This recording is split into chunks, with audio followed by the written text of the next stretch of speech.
तुम्हाला माहिती पडलं ना बाजू सोसायटी मा असं काही व्हायशी तिथला तमाशा होईना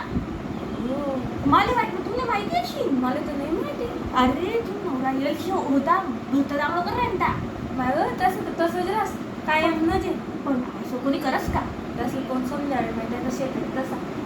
बेबी समजायची आहे ना आपलं घर असं शी तसं मी त्यावेळी नाही तू मी खाली उभी राहलो तिथला मग अशी जे पण तिच्यावर मग बोलायला लागली मग शिंगा विकतात ते म्हणतात आणि मी उठीन पायी उठशील ना मला तर बाजूला सांगा असं असं काही होईना म्हणे मी म्हणतं काय होईना एक दोन डाव तू त्याच ना बेटर आई करायला पण मला नंतर काय होईल काय मजा येऊन मग मी अरे माहिती आहे पोऱ्यानं सांगू मला तो जायला ना म्हणे म्हटलं काय होईना तू जोजोर आवाज येईना काय नाही त्यात फंदड होता तमाशा शिकत मग असं जाणार मी म्हणतं काय होईना असं तर म्हणतं पण कसं काय असं कसं काय बोलते